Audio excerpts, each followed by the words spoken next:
Genesis 29. Then Jacob went on his journey, and came into the land of the people of the east. And he looked, and behold, a well in the field, and lo, there were 3 flocks of sheep lying by it. For out of that well they watered the flocks, and a great stone was upon the well's mouth. And thither were all the flocks gathered. And they rolled the stone from the well's mouth, and watered the sheep, and put the stone again upon the well's mouth in his place. And Jacob said unto them, My brethren, whence be ye? And they said, Of Haran are we. And he said unto them, Know ye Laban the son of Nahor? And they said, We know him. And he said unto them, Is he well? And they said, He is well.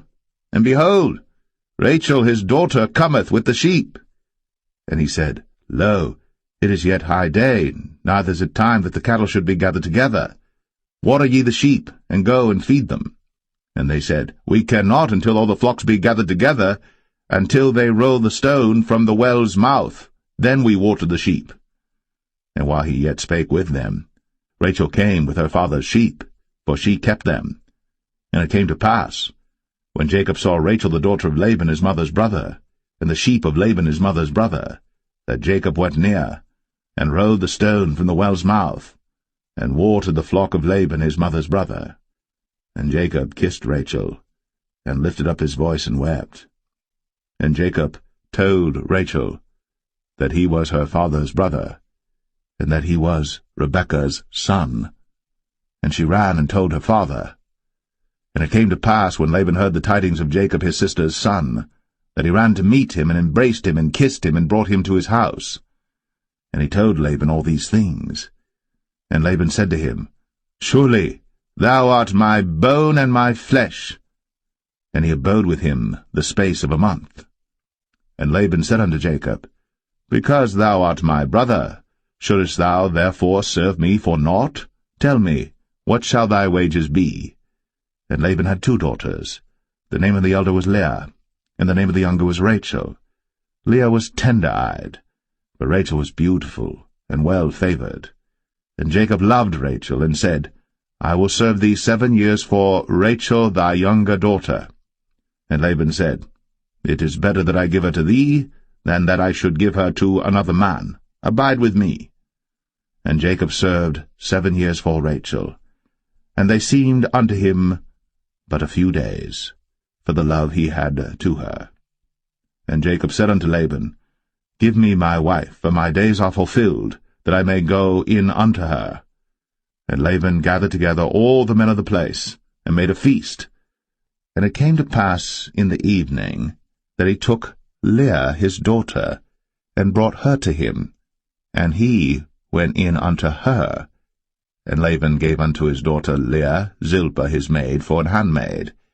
And it came to pass, that in the morning, behold, it was Leah.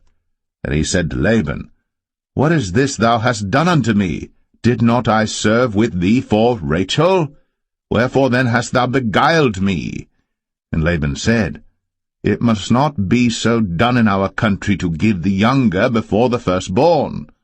Fulfill her week, and we will give thee this also for the service which thou shalt serve with me yet 7 other years. And Jacob did so, and fulfilled her week, and he gave him Rachel his daughter to wife also. And Laban gave to Rachel his daughter Bilhah his handmaid to be her maid. And he went in also unto Rachel. And he loved also Rachel more than Leah, and served with him yet 7 other years. And when the Lord saw that Leah was hated, he opened her womb. But Rachel was barren, and Leah conceived, and bare a son. And she called his name Reuben, for she said, Surely the Lord hath looked upon my affliction, now therefore my husband will love me. And she conceived again, and bare a son, and said, Because the Lord hath heard that I was hated, he hath therefore given me this son also. And she called his name Simeon. And she conceived again, and bare a son, and said, Now this time will my husband be joined unto me, because I have borne him 3 sons. Therefore was his name called Levi. And she conceived again, and bare a son, and she said, Now will I praise the Lord. Therefore she called his name Judah, and left bearing.